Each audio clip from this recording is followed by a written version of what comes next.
তোমাদের যেভাবে আমি পড়িয়ে দিচ্ছি করিয়ে দিচ্ছি তার বাইরে একটা প্রশ্ন আসবে না, এটা আমার দাবি। তোরা লিখে নে আমার থেকে। দাদা হিসেবে যত আমি আপলোড করতে পারবো সব আমি আপলোড করে দেবো, সব তোদের প্র্যাকটিস করিয়ে দেবো, কিচ্ছু তোদের বাকি থাকবে না, এটা আমার দাবি। তোদের কাছে তোমাদের সব ধরনের প্রশ্ন দেখা থাকবে, সব ধরনের প্রশ্ন বাছাই করা থাকবে। নমস্কার বন্ধুরা, তোমাদের সবাইকে অনেক অনেক অনেক স্বাগত তোমাদের নিজস্ব চ্যানেল 12টা ল্যাবের ভেতরে। আমি তোমাদের মেন্টর সৌম্যদা। আমরা মাধ্যমিক 2027 জীবন বিজ্ঞানে 100 পাওয়ার জন্য যত ধরনের সিরিজ হয়, যত ধরনের কোশ্চেন হয়, যত ধরনের ডিটেইলড অ্যানালাইসিস ভিডিও হয়, সব কিন্তু এক এক করে চ্যানেলের মধ্যে 1 বাই 1 সব আপলোড করে দিচ্ছি আমি। তোমাদের শুধুমাত্র পড়ার অপেক্ষা। এবং যারা অনেক সময় দেখা যাচ্ছে যে ফিজের জন্য পড়তে পারছো না, বা যারা দেখা যাচ্ছে কোনো অন্যান্য প্ল্যাটফর্ম থেকে পয়সা দিয়ে কোর্স কিনে পড়তে পারছো না, তাদের জন্য কিন্তু একটা সুবর্ণ সুযোগ। কারণ আমি ফ্রিতে এত জিনিস দিয়ে দেবো, এত কন্টেন্ট পড়িয়ে দেবো তোমাদের, যে তোমরা নিজেরা পড়ে বুঝতে পারবে যে হ্যাঁ দাদা সত্যিই আমাদের জন্য এতটা খেটেছে, আমাদেরও কিন্তু একটা মূল্য দেওয়া উচিত। এবং মূল্যটা তোমরা শুধুমাত্র মাধ্যমিকে এবং সেকেন্ড সামেটিভে খুব ভালো করে পড়ে ফুল নাম্বারটাই হলো আমার পরিশ্রমের একমাত্র মূল্য। এবং তোমাদের যেভাবে আমি পড়িয়ে দিচ্ছি করিয়ে দিচ্ছি তার বাইরে একটা প্রশ্ন আসবে না, এটা আমার দাবি। তোরা লিখে নে আমার থেকে। আমি আজকে লিখে দেবো যে এর বাইরে একটা প্রশ্ন আসবে না। যদি প্রশ্ন আসে তখন তোরা এসে বলবি যে দাদা এই প্রশ্নটা কেন এলো, ওই প্রশ্নটা কেন এলো। সুপারমকের মাধ্যমে বাছা বাছা একদম দারুণ প্রশ্ন পড়িয়ে দিচ্ছি। অ্যাটম বম 30 এটা কি? এটা হলো বাছাই করার ভেতরেও আরো যে সমস্ত সিলেক্টিভ প্রশ্নগুলো যেগুলো ছেলেমেয়েরা গন্ডগোল করে, তার সঙ্গে সঙ্গে লাস্টে আরেকটা খুব মজার এবং চমকপ্রদ বিষয় আছে। সেটা কি? সেটা হলো আগে যেটা কোনোদিন দেখোনি, সেটা ভিডিও লাস্টেই তোমাদেরকে বলবো। ভিডিও লাস্টে না, মাঝামাঝিতেই তোমরা দেখতে পাবে। কারণ এইভাবে আমি প্র্যাকটিস করিয়ে দেওয়ার পর তোমাদের একটা কোশ্চেনও লিখতে অসুবিধা হবে না, একটা কোশ্চেন তোমাদের বুঝতেও অসুবিধা হবে না। তোমাদের সব ধরনের প্রশ্ন দেখা থাকবে, সব ধরনের প্রশ্ন বাছাই করা থাকবে। তো আজকে অ্যাটম বম 30 প্রথম যে বোম সেটাই চলে আসি। সেখানে কি বলা হচ্ছে? সেখানে প্রথম প্রশ্নটাই হলো একটি দ্বিসংকর জননীর মানে ডাইহাইব্রিড ক্রস যেটাকে আমরা বলে থাকি, সেই টেস্ট ক্রসের ফিনোটাইপিক অনুপাত কত হবে। আমরা যদি একটা ফিনোটাইপিক অনুপাত ঘটাই তাহলে সেটা আমরা কত দেখতে পাবো, চলো একটা দেখা যাক।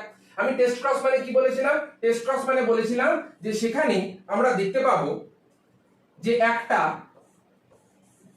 F1 জনুর যে অপত্য, এটা F1 জনুর অপত্য, তার সঙ্গে সঙ্গে যেহেতু টেস্ট ক্রস বলেছে তার মানে হলো হোমোজাইগাস প্রচ্ছন্ন জীবটা আমরা নেব। তাহলে হোমোজাইগাস প্রচ্ছন্ন জীবটা আমরা নিলাম। তাহলে এখান থেকে কি কি প্রকারের আমরা গ্যামেট পাবো? 4 প্রকারের গ্যামেট পাবো। এটা তো দাদা আমরা সবাই বুঝতে পেরে গেছিলাম তোমার আগের ক্লাসগুলো দেখে।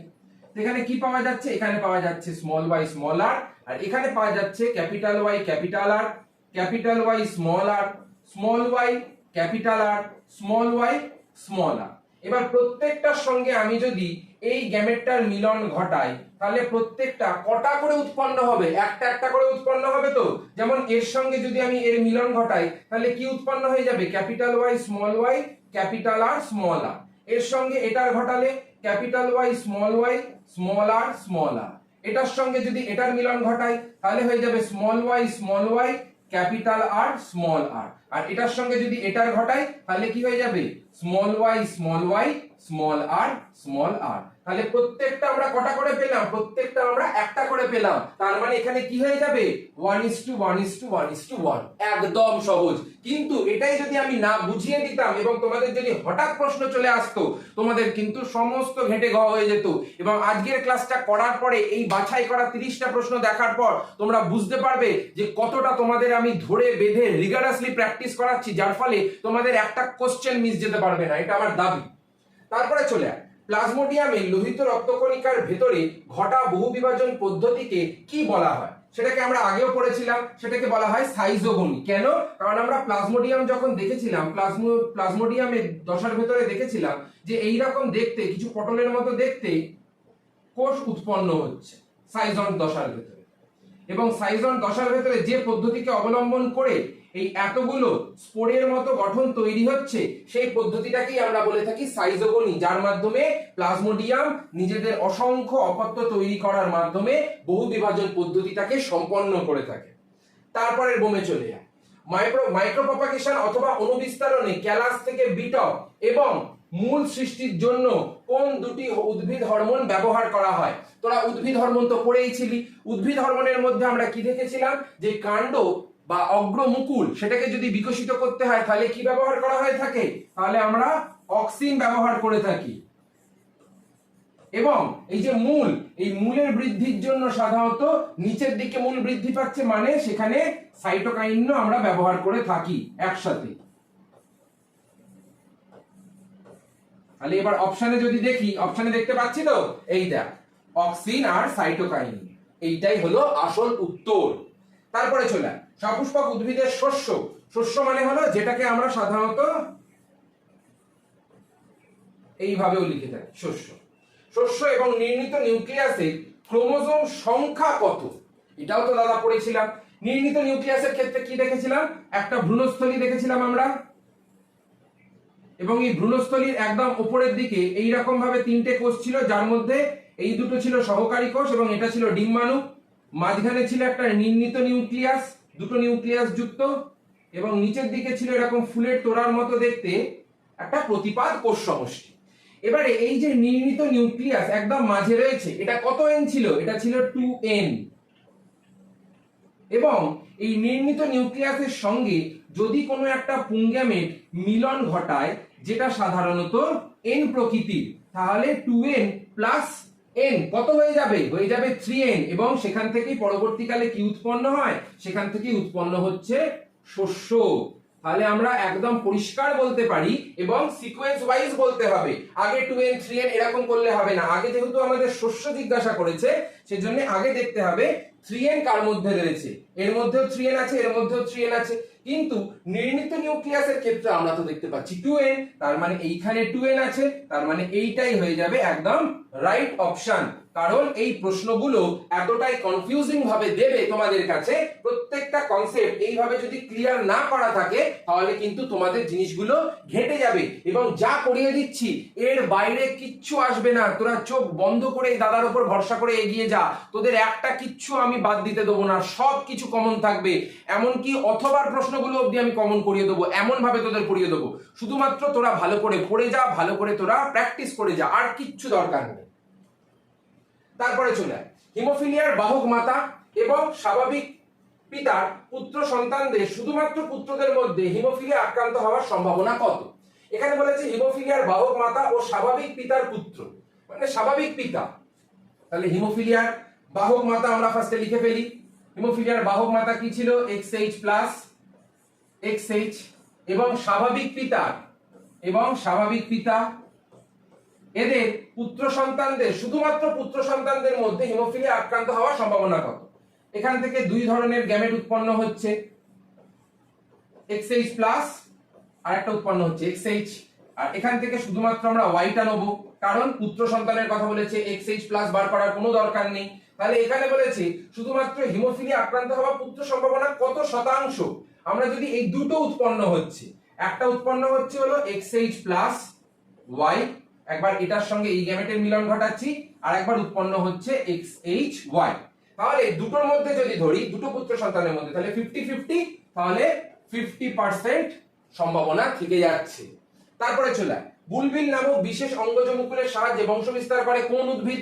এটা তো দাদা একদম জল ভাতের মতো তুমি পড়িয়ে দিয়েছিলে, চুপড়ি আলু। সবসময় মনে রাখবে, চুপড়ি আলুর ক্ষেত্রে আমরা এই বুলবিল নামক গঠনটা দেখতে পাই, এবং এটা কিন্তু খুব গুরুত্বপূর্ণ একটা প্রশ্ন, কারণ এইটা সবাই কিন্তু পারে না, এবং সব বইয়ের মধ্যে পরিষ্কার করে ক্লিয়ার করে দেওয়াও থাকে না। তারপরে চলে পক্ষী পরাগী বা অর্নিথোফিলাস যেটাকে বলা হয়, সেই ফুলের একটি অন্যতম বৈশিষ্ট্য কি? সেই ফুলের একটা অন্যতম বৈশিষ্ট্য কি বলেছিলাম? যে পক্ষীকে আকর্ষণ যদি করতে হয়, তার মানে ফুলটা বড়সড় হতে হবে এবং রং বেরঙা হতে হবে, এবং ভেতরের দিকে মকরন্দ যে গ্রন্থি, যেটাকে আমরা মধু গ্রন্থি বলে থাকি, সেই মধু গ্রন্থির ভেতরেও প্রচুর পরিমাণে মধু থাকতে হবে। কেন? কারণ যদি মধু না থাকে এবং ফুল যদি উজ্জ্বল বর্ণযুক্ত এবং উজ্জ্বল গন্ধযুক্ত না হয়, তাহলে কি কাউকে আকৃষ্ট করবে? আমরা যখন ধর বিরিয়ানির দোকানের পাশ দিয়ে যাচ্ছি, যে বিরিয়ানির দোকানটায় খুব সুন্দর একটা গন্ধ বেরোচ্ছে, ওফ দাদা কি মনে করাচ্ছে এসব, তো এবারে এই যে বিরিয়ানির গন্ধ বেরোলো, এই যে আমরা বললাম ওফ কি সুন্দর গন্ধটা, এই যে একটা সুন্দর গন্ধ যেটা আমাদের আকৃষ্ট করলো, সেটা তো এদের ক্ষেত্রেও আকৃষ্ট করবে। তার ফলে ফুলগুলো কি ধরনের হতে হবে? উজ্জ্বল বর্ণযুক্ত এবং তার সঙ্গে সঙ্গে প্রচুর মকরন্দ যুক্ত। মকরন্দ মানে হলো মধু গ্রন্থি।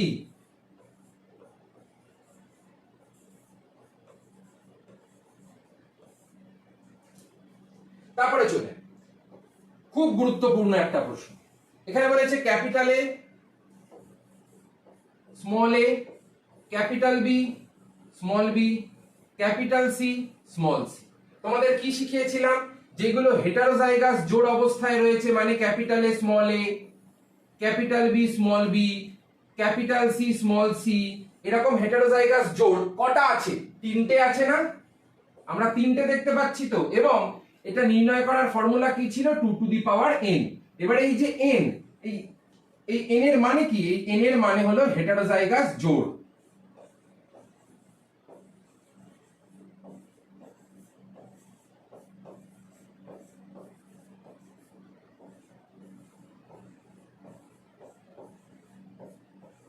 এবং হেটারোজাইগাস জোড় কটা আছে আমাদের কাছে? তিনটে আছে, মানে 2 টু দি পাওয়ার 3, এবং 2 টু দি পাওয়ার 3 মানে হয়ে যাবে 8টা গ্যামেট এখান থেকে উৎপন্ন হতে পারে। দেখ, 8টা গ্যামেট এখান থেকে উৎপন্ন হতে পারে।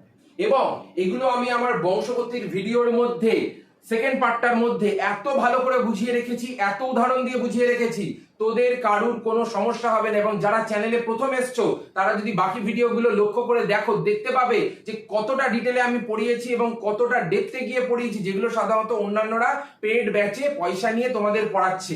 আমি কিন্তু তোমাদের আমার ইউটিউব চ্যানেলে সম্পূর্ণ ফ্রিতে যা আছে দাদা হিসেবে যত আমি আপলোড করতে পারবো সব আমি আপলোড করে দেবো, সব তোদের প্র্যাকটিস করিয়ে দেবো, কিচ্ছু তোদের বাকি থাকবে না, এটা আমার দাবি তোদের কাছে। তারপরে চলে কোন প্রাণীর দেহে ট্রু রিজেনারেশন বা প্রকৃত পুনরুৎপাদন দেখা যায়? প্রকৃত পুনরুৎপাদন আমরা কাদের দেহের মধ্যে দেখতে পেয়েছিলাম? পুনরুৎপাদন মানে হলো একটা দেহ ছিল, সেই একটা দেহ যখন তিনটে খণ্ডে ভাগ হয়ে গেল এরকম ভাবে, সেই প্রত্যেকটা খণ্ড থেকে যখন একটা সম্পূর্ণ দেহ উৎপন্ন হয়ে যাচ্ছে, সেটাকেই আমরা কি বলছি?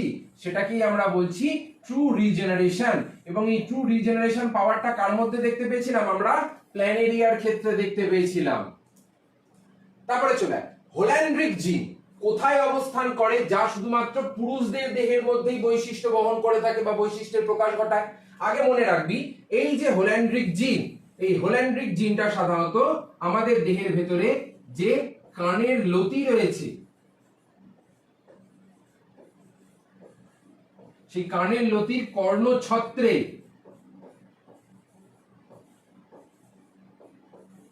লোম তৈরিতে সাহায্য করে থাকে। তাহলে এমন কোন ক্রোমোসোম যেটা শুধুমাত্র পুরুষদের দেহের মধ্যে থাকে এবং কানের ছত্রে লোম তৈরিতে সাহায্য করে? দুটো তো ক্রোমোসোম আছে, একটা এক্স ক্রোমোসোম একটা ওয়াই ক্রোমোসোম। এক্স ক্রোমোসোম তো মেয়েদের দেহের ভেতরেও থাকে, তার ফলে কি মেয়েদের কানের লতিতে আমরা কি কর্ণছত্রে কোনো ধরনের দেখতে পাই? লোম পাই না। তাহলে কোন ক্রোমোসোমের জন্য? ওয়াই ক্রোমোসোমের জন্য একমাত্র আমরা এই ঘটনাটা দেখতে পাচ্ছি। তারপরে চলে আসি আমরা 1 নম্বরের কিছু ছোট প্রশ্ন। এখনো কিন্তু লাস্ট চমকটা বাকি আছে। কেন? কারণ আমি লাস্টে একটা এমন জিনিস তোমাদের পড়িয়ে দেবো, এমন জিনিস তোমাদের একটা শিখিয়ে দেবো, যেটার পরে তোমাদের আর কোনো কিছু চিন্তাই করতে হবে না যে কোথা থেকে উত্তর বানাবো, কোথা থেকে লিখবো, কোথা থেকে কিভাবে পড়বো, শুধু দেখতে থাক। তারপরের প্রশ্ন হলো, পরাগনালিকা ডিম্বক ত্বক অথবা আবরণ ভেদ করে যদি ভ্রূণস্থলিতে প্রবেশ করে তখন তাকে কি বলা হয়? মনে রাখবি সব সময়, যদি ডিম্বক ত্বক ভেদ করে পরাগনালী ভেতরে প্রবেশ করে ভ্রূণস্থলীর ভেতরে, তখন সেটাকে আমরা কি বলবো? তখন সেটাকে আমরা বলে থাকবো মেসোগ্যামি। যদি ডিম্বক মূল ভেদ করে প্রবেশ করে তখন সেটাকে আমরা কি বলবো? তখন সেটাকে আমরা বলবো চ্যালাজোগ্যামি। এগুলো তো দাদা আগে কতবার তুমি পড়িয়ে দিয়েছো, কতবার সহজ করে শিখিয়ে দিয়েছো, তাও আবার বলবো, কারণ practice makes a man perfect. আমরা যত বেশি প্র্যাকটিস করব তত বেশি কিন্তু আমাদের জিনিসটা খুঁড়ের ধার হবে। এবং যদি রন্ধ্র দিয়ে প্রবেশ করে তখন সেটাকে আমরা বলবো পোরোগ্যামি।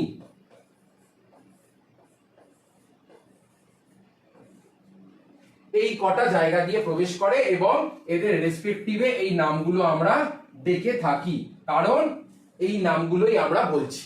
এবং যেভাবে আমি তোদের পড়িয়ে দিচ্ছি সেইভাবে কোথাও কোনো চ্যানেলে এত ডিটেলসে কিচ্ছু পাবি না। শুধু এই দাদার উপর ভরসা করে এগিয়ে চ, সেকেন্ড সামেটিভে হাতে নাতে তোরা ফল পাবি, হাতে নাতে। জীবন বিজ্ঞানে দেখবি পুরো ঝকঝকে নাম্বার পাচ্ছিস, কেউ তোদেরকে ফেলতে পারবে না, পুরো ক্লাসে দেখবি টপ করছিস। যেখানে আগে তোরা ক্লাসে লো নাম্বার পেতিস, এখন দেখবি হাইয়েস্ট নাম্বার পাচ্ছিস। শুধু বারবার প্র্যাকটিস কর, যেভাবে পড়াচ্ছি ভিডিওগুলোকে দেখতে থাক, আর এর বাইরে কিচ্ছু লাগবে না। এটা আমার দাদা হিসেবে তোদের কাছে 7 বছরের এক্সপিরিয়েন্স থেকে আমি বলছি। তারপরে চলে আয় মেন্ডেলের প্রকটতা সূত্রের ক্ষেত্রে একটি উল্লেখযোগ্য ব্যতিক্রম ঘটনাটি কি, সেটা আমরা পড়েছিলাম, অসম্পূর্ণ প্রকটতা।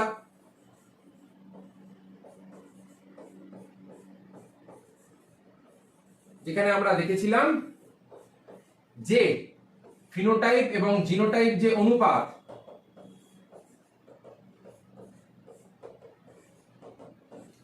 এবং যে জিনোটাইপ অনুপাত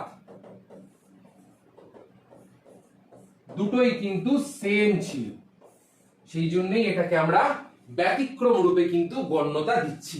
তারপরে চলে পেনিসিলিয়াম নামক ছত্রাক কোন প্রকার রেণুর সাহায্যে অযৌন জনন সম্পন্ন করে? দাদা এগুলো তো আমরা অনেকগুলো পড়েছিলাম, কনিডিয়া পড়েছিলাম, ওইডিয়া পড়েছিলাম, ক্ল্যামাইডো রেণু পড়েছিলাম, তার মধ্যে কোনটা?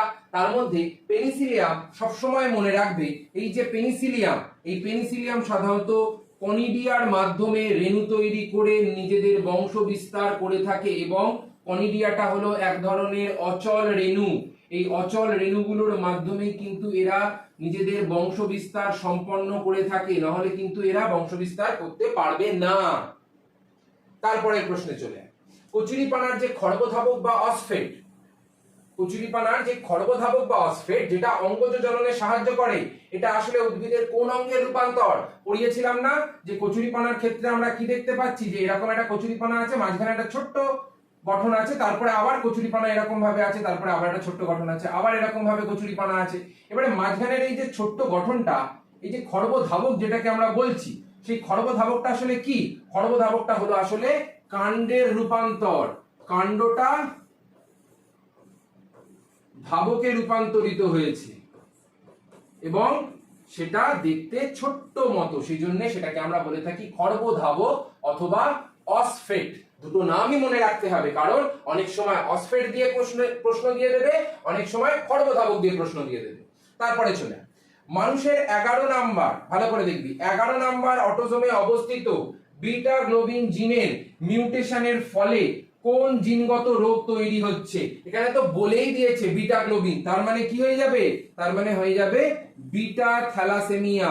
কিন্তু তাও মনে রাখবে সবসময় কিন্তু বলে দেবে না, হয়তো বললো যে 11 নাম্বার অটোজোমে মিউটেশনের জন্য কোন ধরনের আমরা জিনগত রোগ দেখতে পাচ্ছি, আর 11 নাম্বার মানে ক্লিক করবে যে দাদা বলেছিল 11 নাম্বার মানেই হলো বিটা থ্যালাসেমিয়া, সেই জন্য বিটা থ্যালাসেমিয়াটাই হলো উত্তর। তারপরে চলে নিষেকের পর সপুষ্পক উদ্ভিদের ডিম্বাশয়ের প্রাচীর কিসে রূপান্তরিত হচ্ছে? ডিম্বাশয়ের যে প্রাচীরটা রয়েছে, আমরা এই যে আগে দেখলাম, এই যে আগের ছবিটা কোথায় গেল যেন, এই যে এটা তো ভ্রূণস্থলী। এবারে আমি যদি এই বাইরের এগুলো মুছে দিই, তাহলে ভ্রূণস্থলীর বাইরের দিকে কি থাকে জানিস? ভ্রূণস্থলীর বাইরের দিকে একটা ত্বক মতো থাকে, সেটাকেই বলা হয় ভ্রূণস্থলীর প্রাচীর। এবার এই যে ভ্রূণস্থলীর প্রাচীরটা, সেটা নিষেকের পর কিসে পরিণত হচ্ছে? ডিম্বাশয়টা যদি একটা ফলে পরিণত হয়, তাহলে এই যে ডিম্বাশয়ের যে ত্বক, সেটা কিসে পরিণত হবে? সেটা পরবর্তীকালে ফলোত্বকে রূপান্তরিত হয়ে যাবে। মানে ফলের বাইরের দিকের যে খোসা, সেই খোসাটা কিন্তু আসলে কি? সেই খোসাটা হলো আসলে সপুষ্পক উদ্ভিদের ডিম্বাশয়ের প্রাচীর, যেটা নিষেকের পর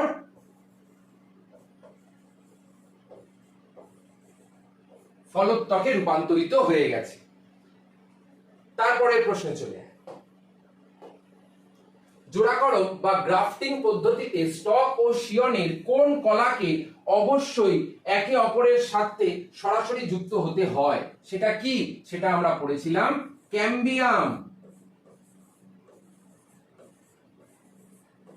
কেন দাদা এই ক্যাম্বিয়ামটা কি এমন জিনিস যেটা আমরা সাধারণত দ্বিবীজপত্রী উদ্ভিদের মধ্যে দেখতে পাচ্ছি? পরবর্তীকালে যখন তোমরা পড়বে তখন দেখতে পাবে দ্বিবীজপত্রী উদ্ভিদের ভেতরে এরকম কিছু নালিকা বান্ডিল থাকে। এবং এই নালিকা বান্ডিল গুলো কি করে জানো? নালিকা বান্ডিল গুলো একটা উদ্ভিদকে আর একটা উদ্ভিদের সঙ্গে জুড়ে যেতে সাহায্য করে, এবং এই নালিকা বান্ডিল গুলো যদি না থাকে তাহলে কি হবে? তাহলে উদ্ভিদরা কিন্তু এই অঞ্চলটাতে যুক্ত হতে কোনোভাবেই পারবে না। এবং আমরা যদি একবীজপত্রী উদ্ভিদের ক্ষেত্রে দেখি, একবীজপত্রী উদ্ভিদের প্রথমেই এরকম লিগলিকে একটা গঠন, এবার এই লিগলিকে গঠনের মধ্যে আবার এরকম একটা ছোট্ট করে কেটে এরকম ভাবে আবার উপর থেকে যদি জুড়তে যাই, প্রথমত হবে না। তারপরে আবার আরো বড় কথা হলো, এদের মধ্যে আমরা ক্যাম্বিয়াম দেখতেই পাই না। একবীজপত্রী উদ্ভিদের ভেতরে আমরা ক্যাম্বিয়াম কিন্তু পাই না। এবার যেহেতু ক্যাম্বিয়াম পাচ্ছি না, সেজন্য কি হচ্ছে? সেই জন্য এরা জোড়া লাগতেও পারছে না। কিন্তু দ্বিবীজপত্রী উদ্ভিদের ভেতরে যেহেতু ক্যাম্বিয়াম থাকে, আমি লিখেই দিচ্ছি, দ্বিবীজপত্রী উদ্ভিদে যেহেতু ক্যাম্বিয়াম থাকে, সেই জন্যে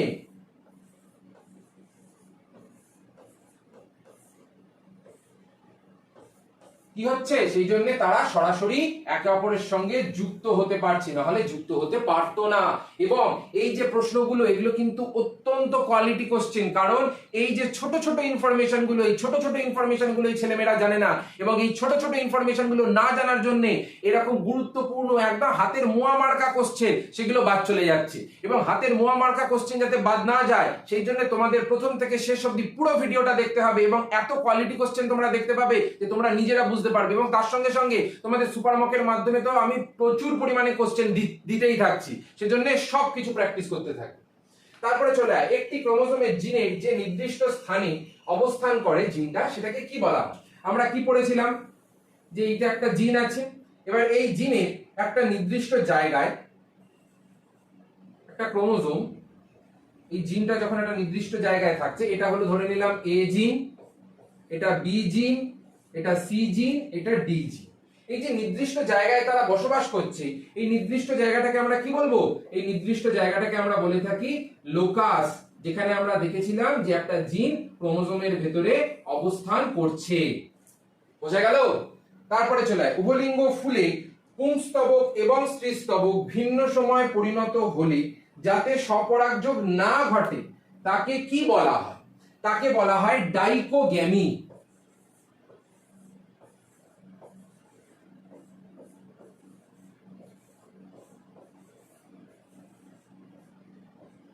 ডাইকোগ্যামি মানে কি? ডাইকোগ্যামি মানে হলো, ধর কোন সময় দেখা যাচ্ছে যে পুরুষ ফুলটা আগে পরিণত হয়ে যাচ্ছে, বা দেখা যাচ্ছে স্ত্রী ফুলটা আগে পরিণত হয়ে যাচ্ছে। তোদের একটা জিনিস পড়িয়েছিলাম না, প্রোট্যান্ড্রি এবং প্রোটোগাইনি। প্রোটোগাইনির মধ্যে আমরা কি দেখেছিলাম? যে সেখানে গর্ভকেশরটা আগে পরিণত লাভ করছে, এবং প্রোট্যান্ড্রির মধ্যে আমরা দেখেছিলাম পুংকেশরটা আগে পরিণতি লাভ করছে। এই যে ভিন্ন সময়ে যে পরিণতি লাভ করার ফলে তারা স্বপরাগযোগ করতে দিচ্ছে না, এই ঘটনাটাকে কি বলা হয়? এই ঘটনাটাকে বলা হয় ডাইকোগ্যামি। এবং এই ধরনের প্রশ্ন শুধুমাত্র আমার চ্যানেলে পাবে, যেগুলো মাধ্যমিকে পুরো আসবেই আসবে। দেখে তোমরা বলবে, বাবা দাদা এত কিছু মিলিয়ে দিয়েছো তুমি, 99 to 100% আমি কোশ্চেন মিলিয়ে দেবো। তোরা শুধু দেখতে থাক, ভরসা করে এগিয়ে যা, এবং বন্ধুদের মাঝে প্রচুর পরিমাণে ছড়িয়ে দে ভিডিওগুলোকে। এবং একমাত্র তোমাদের থেকে পাওয়া আমার ভালোবাসা হলো লাইক এবং সাবস্ক্রাইব, সেটা কিন্তু অবশ্যই করে দিও, কারণ তোমাদের জন্য ভিডিওগুলো প্রচন্ড খেটে আমি বানাচ্ছি। তারপরে মিঠে জলের ভেতরে যে স্পঞ্জ বা স্পঞ্জিলা, স্পঞ্জি ধরে নাও, যে বিশেষ আভ্যন্তরীণ মুকুলের সাহায্যে প্রতিকূল পরিবেশে অযৌন জ্বলন সম্পন্ন করে, সেটাকে আমরা কি বলি? এই যে স্পঞ্জের ভেতরে এরকম ছোট ছোট কিছু আমরা গঠন দেখতে পাই, মটরের মতো, যেরকম আমরা ঘুগনির মটর খাই, যেরকম ঘুগনির মটরের মতো দেখতে কিছু গঠন দেখতে পাই। এবং এদের বাইরে ছোট ছোট কিছু কাঁটা থাকে, দেখো কাঁটা বেরিয়ে রয়েছে না চারিদিক থেকে? এই যে কাঁটাযুক্ত ছোট ছোট গঠন, এগুলোকে আমরা কি বলি? এগুলোকে আমরা বলি গেমিউল। এগুলোকে বলা হয় গেমিউল। এবং এগুলো হলো সাধারণত স্পঞ্জের ক্ষেত্রে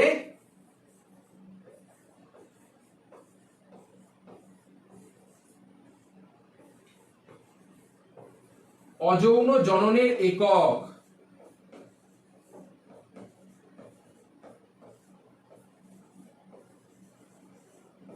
একদম ক্লিয়ার? এবারে তারপরে সব থেকে যেটা মজার জিনিস এই অ্যাটম বোমের স্পেশালিটি, সেটা হলো এতদিন আমি তোমাদের প্রশ্ন পড়াচ্ছিলাম, প্রশ্নের উত্তরও বলে দিচ্ছিলাম, কোন পার্টের ভিডিওর মধ্যে রয়েছে সেটাও বলে দিচ্ছিলাম, এবং তার সঙ্গে সঙ্গে সুপার মক তো চলতেই থাকবে তোমাদের ব্রেনটাকে বেশি পরিমাণে অ্যাক্টিভ রাখার জন্য।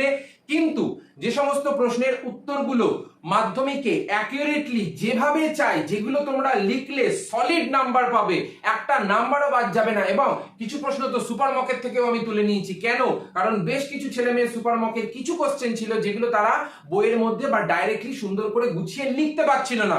সেই জন্য এই অ্যাটম বম 30 মধ্যে আমি সুন্দর করে জিনিসগুলোকে তোমাদের কাছে উত্তর সমেত এমন ভাবে রিপ্রেজেন্ট করে দেবো, যার ফলে তোমাদের আর এই 1 নম্বরের প্রশ্নগুলো এবং 2 নম্বরের প্রশ্নগুলো কোনো দিন কোনো সমস্যা থাকবে না, উত্তর সমেত জিনিসগুলো তোমরা লিখতে পাবে। এবং আজকে যে প্রশ্নগুলো পড়বো সেগুলো কোনো সময় 2 নম্বরেও জিজ্ঞাসা করে, কোনো সময় 1 নম্বরেও জিজ্ঞাসা করে। কোনো সময় যদি 2 নম্বরে জিজ্ঞাসা করে তখন মনে রাখবে জয় মা, মানে প্রশ্ন খুব ভালো হয়েছে। কারণ এখানে দেখা যাচ্ছে এই যে প্রশ্নগুলো, এই প্রশ্নগুলো হলো সাধারণত ফ্রি ফান্ডের। কারণ এত অল্পতে এত নাম্বার তোমরা পেয়ে যাবে যে তোমরা নিজেরা বুঝতে পারবে না। প্রথম যে প্রশ্নটা সেটা হলো মানুষের অটোজোম এবং অ্যালোজোমের মধ্যে একটি প্রধান কার্যগত পার্থক্য লেখো। এটা অনেক ছেলেমেয়েরা গুলিয়ে ফেলে যে দাদা কোনটা লিখবো বুঝতে পারছি না। তোমাদের কাছে পুরো উত্তর সমেত আমি পুরো প্রেজেন্ট করে দিচ্ছি। এইভাবে কোনো চ্যানেলে তোমরা খুঁজে পাবে না। আমি যেভাবে পড়িয়ে দেবো তার বাইরে একটা প্রশ্ন আসবে না, এবং আমি যা কোয়ালিটিতে পড়িয়ে দেবো সেই কোয়ালিটি কোথাও খুঁজে পাবে না তোমরা। তো এখানে আমাদের যেটা বেসিক বলতে হবে সেটা কি, সেটা হলো অটোজোম। অটোজোম কি ধরনের বৈশিষ্ট্য নিয়ন্ত্রণ করে? আমরা তো পড়েছিলাম দাদা, অটোজোম সাধারণত আমাদের যে সমস্ত দেহজ বৈশিষ্ট্য রয়েছে সেই সমস্ত দেহজ বৈশিষ্ট্যগুলোকে অটোজোমের দ্বারা নিয়ন্ত্রণ করা হয়ে থাকে। এবং অ্যালোজোম কি করে? অ্যালোজোম সাধারণত আমাদের দেহের ভেতরে যে যৌন ক্রোমোজোম, সেই যৌন ক্রোমোজোম আমাদের লিঙ্গ নির্ধারণে সাহায্য করে থাকে। মানে আমার যে লিঙ্গটা নির্ধারিত হচ্ছে সেটা কিন্তু এই যৌন ক্রোমোজোম বা অ্যালোজোমের মাধ্যমে নির্ধারিত হয়েছে। কারণ আমার দেহের ভেতরে এক্স আর ওয়াই ক্রোমোজোম আছে, কোন একটা মেয়েদের দেহের ভেতরে XX ক্রোমোজোম রয়েছে। তাহলে এই যে ক্রোমোজোম, এগুলো কি করছে? এগুলো নির্দিষ্ট বৈশিষ্ট্যকে নির্ধারণে সাহায্য করছে। এইটুকুই আমাদের লিখতে হবে, যেটা দেখো সুন্দর করে তোমাদেরকে আমি লিখে দিয়েছি। এবং যতটুকু বলে দিচ্ছি তার বাইরে আর একটা লাইনও লেখার দরকার নেই। তোমাদের ফুল নাম্বার দেবে, নিশ্চিন্তে থাকো, কোনো দরকার নেই আর। তারপরে চলে আস সপুষ্পক উদ্ভিদে দ্বিনিষেক বলতে কি বোঝানো হয়? দ্বিনিষেক তো দাদা খুব ভালো করে পড়েছিলাম। সেখানে আমরা দেখেছিলাম যে ভ্রূণস্থলীটা ছিল, সেই ভ্রূণস্থলীর ভেতরে যে ডিম্বাণুটা ছিল এবং যে নির্ণীত নিউক্লিয়াসটা ছিল সেটা একবার একটা পুংগ্যামেটের সঙ্গে নিষিক্ত হলো এবং আরেকবার আরেকটা নির্ণীত নিউক্লিয়াসের সঙ্গে নিষিক্ত হলো। কেন? কারণ সেখানে দুটো আলাদা আলাদা পুংগ্যামেট ছিল। এবারে যেহেতু দুবার নিষেক প্রক্রিয়া সম্পন্ন হচ্ছে সেজন্যই এটাকে আমরা বলে থাকি দ্বিনিষেক। এবং এই যে পুংগ্যামেট ডিম্বাণুর সাথে মিলিত হচ্ছে এই নিষেকটাকে আমরা বলে থাকি প্রকৃত নিষেক।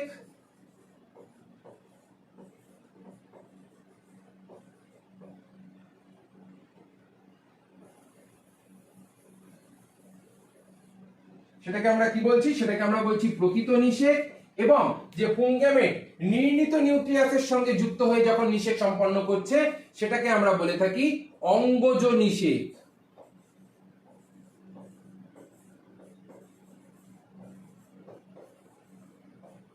ক্লিয়ার?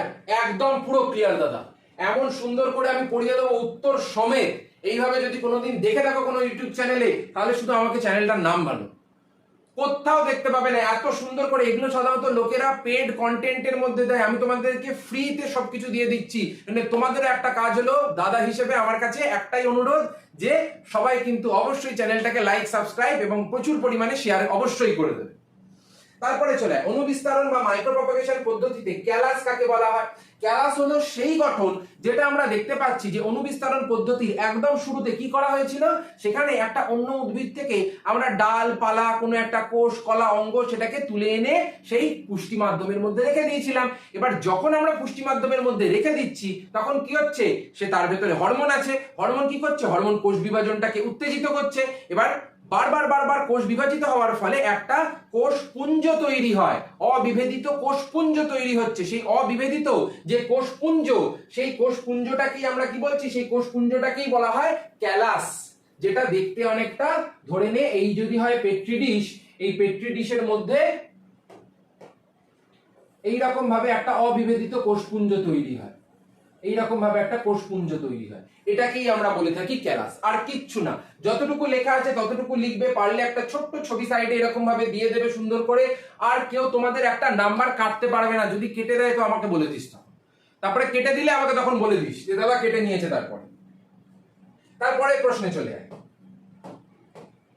এখানে বলা হচ্ছে মানুষের ক্ষেত্রে পুরুষদের হেটারোগ্যামেটিক লিঙ্গ বলা হয় কেন? আমরা তো সবাই জানি এটা সুন্দর করে, যে জানি সবাই সবকিছু, কিন্তু লেখার বেলায় কি হচ্ছে, লেখার বেলায় আটকে যাচ্ছি। এই যে লেখার বেলায় আটকে যাওয়া, এটা আর আমি হতে দেবো না, এটা আর কোনো মাধ্যমিক স্টুডেন্টদের আমি হতে দেবো না। এমন ভাবে করিয়ে দেবো সবাই সব উত্তর রেডিমেড পাবে অ্যাটম বমের মাধ্যমে, এবং সব কটা উত্তর তোমরা লিখতেও পারবে, এবং তার সঙ্গে সঙ্গে সুপার মক 30 তো আসতেই থাকবে, এবং সেই সুপার মক 30 মাধ্যমে তোমরা প্রত্যেকটা জিনিস each and every concept in ডিটেলে গিয়ে ভাবনা চিন্তা করতে শিখবে, তোমাদের কনসেপচুয়াল ক্ল্যারিটি বাড়ানোর জন্য সেই সুপার মক গুলো, যাতে তোমাদের ভাবনা ক্ষমতাটা বাড়ে অনেকটা পরিমাণে। তো এখানে কি বলা হচ্ছে যে হেটারোগ্যামেটিক লিঙ্গ কেন বলা হয়? কারণ আমরা কি জানি, পুরুষদের ক্ষেত্রে তো দাদা একটা তো এক্স ক্রোমোজোম থাকে, একটা তো ওয়াই ক্রোমোজোম থাকে। এবারে এই যে এক্স ক্রোমোজোম, সেটা তো এসছে সাধারণত মহিলাদের থেকে, মানে মাতার থেকে, এবং যে ওয়াই ক্রোমোজোম যুক্ত যে গ্যামেটটা, সেটা কার থেকে এসছে? সেটা এসছে পিতার থেকে। তাহলে পুরুষদের যে লিঙ্গ, সেই লিঙ্গ নির্ধারণের জন্য যেহেতু দুই ধরনের ক্রোমোজোম দায়ী থাকে, একটা হলো 22A+X, মানে 22A+X টা কার থেকে এসছে? 22A+X টা এসছে মাতার থেকে বা মায়ের থেকে, এবং 22A+Y এটা কার থেকে এসছে? এটা এসছে পিতার থেকে।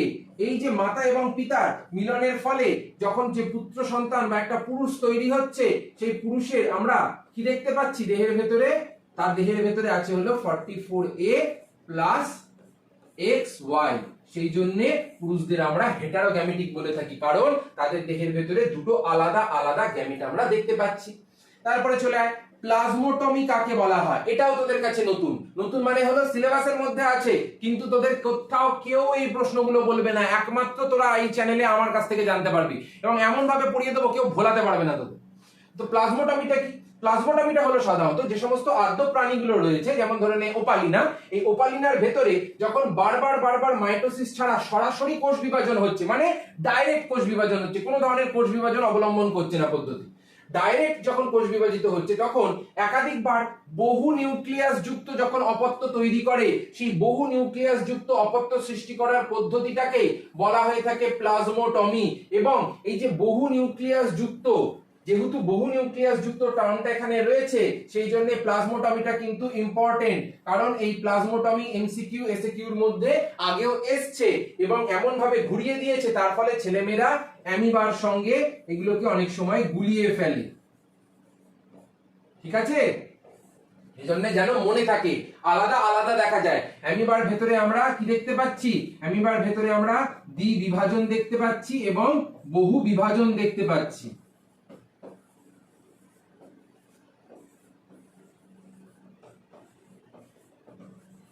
বহু বিভাজন দেখতে পাচ্ছি, এটা দেখতে পাই না।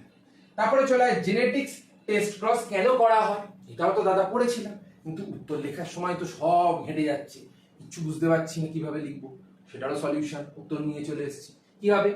কোনো একটা জীবে আমরা তো ফেনোটাইপ দেখে তো বলতে পারবো না। ধরে নে আমার কাছে দুটো লম্বা লম্বা উদ্ভিদ রয়েছে, দুটোই এরকম লম্বা লম্বা উদ্ভিদ, মাটি থেকে এতটা লম্বা উদ্ভিদ।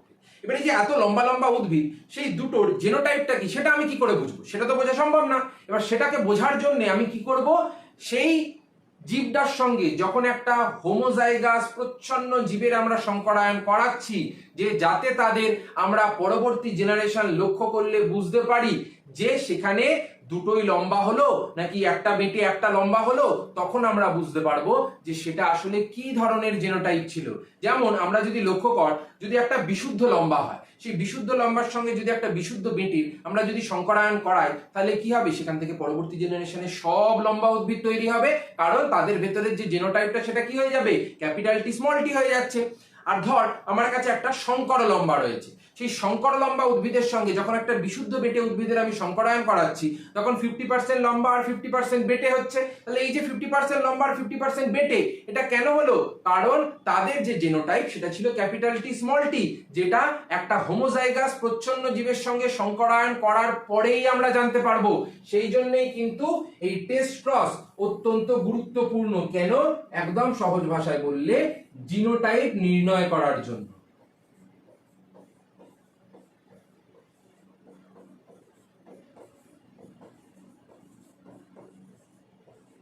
একদম ক্লিয়ার? এবারে একদম বোঝা গেছে পরিষ্কার করে? তারপরে আজকে লাস্ট স্লাইড, সেখানে প্রথম যে প্রশ্ন সেটা কি, একবীজপত্রী উদ্ভিদ যেরকম নারকেল, তাল, এই সমস্ত উদ্ভিদের ভেতরে জোড় কলম বা গ্রাফটি করা সম্ভব হয় না কেন? তোমাদের মনে হতে পারে যে দাদা তুমি তো বললি যে একমাত্র লিগলিকে উদ্ভিদ যেগুলো সেগুলো একবীজপত্রী না, একবীজপত্রীর মধ্যে মোটা মোটা উদ্ভিদও রয়েছে, নারকেল আছে, তাল আছে, এরাও রয়েছে। এবারে তা সত্ত্বেও আমরা এদের মধ্যে একবীজপত্রী এত মোটা মোটা গুঁড়ি হওয়া সত্ত্বেও দেখতে পাচ্ছি না। কেন? মেন কারণ হলো ক্যাম্বিয়াম থাকে না। ক্যাম্বিয়াম কলা যুক্ত হওয়ার জন্য অপরিহার্য। যদি ক্যাম্বিয়াম কলা না থাকে তাহলে কিন্তু একবীজ হোক, দ্বিবীজ হোক, ত্রিবীজ হোক, যাই যত বড় বীজই হয়ে যাক না কেন, যত বড়ই যাই হয়ে যাক না কেন, সে কিন্তু কোনোভাবেই জোড়া লাগাতে পারবে না। কেন পারবে না? কারণ তার ভেতরে তো ক্যাম্বিয়ামই নেই। এবারে ক্যাম্বিয়ামটা কি করে? ক্যাম্বিয়ামটা একটা উদ্ভিদকে আর একটা উদ্ভিদের সঙ্গে একদম বাই হার্ট জোড়া লাগতে সাহায্য করে থাকে। সেই জন্য এই ক্যাম্বিয়াম স্তর যেহেতু শুধুমাত্র আমরা দ্বিবীজপত্রী উদ্ভিদের মধ্যে আমরা দেখতে পাই, সেই জন্য একবীজপত্রী উদ্ভিদের মধ্যে এগুলো হওয়া সম্ভব নয়। এই হলো ঘটনা। তারপরে চলে হেমিজাইগাস বলতে কি বোঝা হয়? হেমিটা কি দাদা? হেমি মানে হলো হাফ। হোমো আর হেমি দুটো আলাদা। হোমো মানে হলো একই গ্যামেট বা একই ক্রোমোসোম দুবার রিপিট হয়েছে, যেমন মহিলাদের ভেতরে, মহিলারা হলো হোমো। কেন? কারণ মহিলাদের দেহের ভেতরে x x chromosome double double রয়েছে, হোমোজাইগাস মহিলারা। আবার পুরুষেরা কি? পুরুষেরা হলো হেটারোজাইগাস। কিন্তু পুরুষেদের আবার আমরা কিন্তু হেমিজাইগাসও বলতে পারি। কেন? তার কারণ হলো পুরুষদের দেহের ভেতরে যে এক্স ক্রোমোসোম, সেই এক্স ক্রোমোসোম কটা রয়েছে? একটা রয়েছে। এবার যেহেতু এক্স ক্রোমোসোম একটা রয়েছে, দুটোর মধ্যে একটা রয়েছে, মানে হাফ রয়েছে। সেই জন্য হেমি কথাটার বায়োলজিক্যাল মানে হলো হাফ বা একটা। যেহেতু পুরুষদের দেহের ভেতরে একটা মাত্র এক্স ক্রোমোসোম আমরা দেখতে পাচ্ছি, সেই জন্য পুরুষদের আমরা হেমিজাইগাস বলে থাকি, হেটারোজাইগাসও বলে থাকি। তার সঙ্গে সঙ্গে এই পুরুষদেরই আমরা কিন্তু আবার কি বলছি? পুরুষদের আবার আমরা কিন্তু হেমিজাইগাসও বলছি। কেন? কারণ পুরুষদের দেহের ভেতরে একটি মাত্র এক্স ক্রোমোসোম উপস্থিত থাকে এবং এই এক্স ক্রোমোসোম গুলো কি করছে? বর্ণান্ধতা, হিমোফিলিয়া, এইসবের যে জিন আছে সেগুলো হেমিজাইগাস অবস্থায় পুরুষেরা নিজেদের এক্স ক্রোমোসোমের মাধ্যমে বহন করে নিয়ে যাচ্ছে। সেই জন্যই আমরা পুরুষদের হেমিজাইগাস বলে থাকি। এই হলো অবস্থা। আর একদম লাস্ট সেটা কি? চলরেণু এবং অচল রেণুর মধ্যে প্রধান গঠনগত ও কার্যগত পার্থক্য লেখো। ওরে বাবা দাদা, তুমি তো পড়িয়ে তো দিয়েছিলে, বড় বড় ভারী ভারী দুটো টার্ম দিয়ে দিয়েছে, একটা গঠনগত আর একটা কার্যগত। ওরে বাবারে, কি বড় বড় দুটো টার্ম! কিচ্ছু বড় টার্ম না, আমি পড়িয়ে দিচ্ছি তো। জল ভাত লাগবে সব, নুন লঙ্কা কামড়ে পেঁয়াজ দিয়ে তোরা খেয়ে ঢেকুর তুলে দিবি। এই যে গঠনগত, গঠনগত মানে কি? চলরেণুর মধ্যে আমরা গঠনগত কি দেখেছিলাম? যে চলরেণুর সঙ্গে একটা বা সেই রেণুটার সঙ্গে, যে রেণুর সঙ্গে আমরা দেখতে পাচ্ছি যে সিলিয়া বা ফ্ল্যাজেলা যুক্ত থাকে, যার ফলে তারা গমন সম্পন্ন করতে পারে, একটা জায়গা থেকে আরেকটা জায়গায় তারা যেতে পারে, তাদেরকে আমরা বলছি চলরেণু। আর অচল রেণু কাদের বলবো? অচল রেণু বলবো যারা সাধারণত একটা জায়গা থেকে আরেকটা জায়গায় যেতে পারে না এবং যাদের রেণুর সঙ্গে কোনো ধরনের সিলিয়া বল বা ফ্ল্যাজেলা বল মানে যে কোনো ধরনের গমনাঙ্গ থাকে না, তাদেরকেই আমরা বলছি অচল রেণু। সে দেখ, চলরেণু সাধারণত ফ্ল্যাজেলা যুক্ত হয় এবং সচল গমনে সক্ষম, যেমন ক্লামাইডোমোনাস। এবং অন্যদিকে যেটা অচল রেণু সেটা সাধারণত ফ্ল্যাজেলা বিহীন হওয়ায় এরা গমনে অক্ষম এবং নিশ্চল প্রকৃতির। এইখানেই লক্ষ্য কর, এই যে ফ্ল্যাজেলা যুক্ত হওয়ায় এরা সচল এবং গমনে সক্ষম। কার্যগত বলেছিল না? কার্য মানে হলো গমন করতে পারে, এটাই হলো কার্য। আর এখানে কি ছিল? অচল রেণু ফ্ল্যাজেলা বিহীন হওয়ার ফলে এরা কিন্তু গমনে অক্ষম এবং নিশ্চল। এইটা হয়ে গেল কার্যগত, গমন করতে পারে না, গমনটা তো একটা কার্য। আমরা এই যে হেঁটে হেঁটে যাচ্ছি, এটা কি? এটা তো একটা কার্য। বা আমি যে কথা বলছি, এটা কি? এটা একটা কার্য। কিন্তু আমি ধরে নেই মুখে এই যে দাড়ি রয়েছে, এটা কি? এটা একটা বৈশিষ্ট্য, এটা তো একটা গঠনগত বৈশিষ্ট্য। অনেকের দাড়ি থাকে, অনেকের দাড়ি থাকে না, মানে দাড়ি গজাচ্ছেই না, সেটা কি? সেটা একটা গঠনগত বৈশিষ্ট্য। তাহলে কার্যগত এবং গঠনগত বৈশিষ্ট্য একদম ঝকঝকে পরিষ্কার। এবং আমি যেভাবে পড়িয়ে দিয়েছি, তারপরে তোদের একটা কোশ্চেনে যদি ফাঁকা যায়, তোরা তখন আমার বলিস যে দাদা আমার না কোশ্চেন ফাঁকা গেছে, তখন আমাকে বলিস। একটা কোশ্চেন তোদের ফাঁকা যেতে দেবো না। তোদের 40-এ 40 না তোলানো পর্যন্ত আমি শান্ত বসবো না। যতক্ষণ না তোদের 40-এ 40 তোলাতে পারছি, যত ধরনের প্রশ্ন হয়, যত ধরনের টেস্ট পেপার হয়, যত ধরনের প্রিভিয়াস কোশ্চেন ব্যাংক রয়েছে, সবার থেকে বাছাই করা, ছাঁটাই করা যে প্রশ্নগুলো ছেলে মেয়েদের গন্ডগোল হয়, সব আমি ধরে বেঁধে প্র্যাকটিস করিয়ে দিচ্ছি উত্তর সমেত। এইভাবে যদি তোরা একটা চ্যানেলে পেয়ে যাস, তুই শুধু আমাকে এসে বলে যাবি, যে দাদা চ্যানেলের মধ্যে, অন্য চ্যানেলের মধ্যেও দেখতে পাচ্ছি এরকম ভাবে উত্তর দিয়ে এত সুন্দর করে তুমি যেরকম ভাবে পড়িয়ে দিচ্ছ, সেরকম ভাবেই আমরা জিনিসগুলো দেখতে পাচ্ছি। একটা চ্যানেলের মধ্যেও তোরা দেখতে পাবি না, কারণ এগুলো সাধারণত অন্যরা পেড ব্যাচের মধ্যে দেয়, পেড কন্টেন্টের মধ্যে পিডিএফ হিসেবে দেয়, পিডিএফ হিসেবে টাকা নিয়ে সেগুলোকে বিক্রি করে। কিন্তু আমি তোমাদের কাছে সম্পূর্ণ ফ্রিতে যেভাবে পড়িয়ে দিচ্ছি, সেইভাবে কিন্তু তোমাদের একটা দায়িত্ব থাকে যে দাদা হিসেবে আমাকে প্রচুর পরিমাণে ভালোবাসা হিসেবে লাইক, সাবস্ক্রাইব এবং কমেন্ট অবশ্যই করবে এবং জানাবে যে তোমাদের কাছে এই যে ভিডিওটা কতটা ফ্রুটফুল হলো এবং কতটা তোমাদের কাছে জিনিসটা লাভবান হলো। কারণ তোমরা যদি লাভবান হও তাহলে এটা প্রত্যেক সপ্তাহে কিন্তু আমি 2টো করে আপলোড করব তোমাদের সুবিধার জন্য, যাতে তোমাদের ফার্স্ট মিক্স ভাবে রিভিশন হয়। আর আরেকটা জিনিস যদি লক্ষ্য করো, দেখতে পাবে এর মধ্যে কিন্তু মিক্স ভাবে কোশ্চেন ছিল। এর মধ্যে জননেরও প্রশ্ন ছিল, এর মধ্যে অযৌন জননেরও প্রশ্ন ছিল, এর মধ্যে অঙ্গজ জননেরও প্রশ্ন ছিল, এর মধ্যে সপুষ্পক উদ্ভিদেরও প্রশ্ন ছিল, এর মধ্যে বংশগতিরও প্রশ্ন ছিল। এর মধ্যে এতগুলো চ্যাপ্টারের কোশ্চেন তোমাদের একবারে প্র্যাকটিস করিয়ে দিচ্ছি আমি, এবং পরবর্তীতে যখন তোমাদের অভিব্যক্তি অভিযোজনের সুপারমক হয়ে যাবে তখন তোমাদের অভিব্যক্তি অভিযোজন এই অ্যাটম বমের মধ্যে ঢুকিয়ে দেবো। তখন শুধু বোমা ফাটবে, বোমা, আর কিচ্ছু না, শুধু আমাদের ডঙ্কা বাজবে। এটা মাথায় রাখবি। আমি এমন ভাবে পড়িয়ে দেবো, তারপরে তোদের কাছে জীবন বিজ্ঞান যে মুখস্থ করতে হতো সেই কনসেপ্টটা দূরে চলে যাবে। কেউ তোদের টলাতে পারবে না একটা নাম্বারের থেকে। তা আজকের মতো এতটাই থাকলো। সবাই খুব ভালো করে পড়াশোনা করতে থেকো এবং দাদা হিসেবে সাপোর্ট করার জন্য প্রচুর পরিমাণে লাইক, সাবস্ক্রাইব এবং কমেন্ট কিন্তু অবশ্যই করবে এবং বন্ধুদের মাঝে প্রচুর পরিমাণে ছড়িয়ে দেবে। কারণ সেটাই তোমাদের থেকে পাওয়া আমার একমাত্র ভালোবাসা, কারণ সম্পূর্ণটাই অনলাইনে। সেজন্য আজকের মতো টাটা। সবাই খুব ভালো করে পড়াশোনা করতে থেকো। টাটা।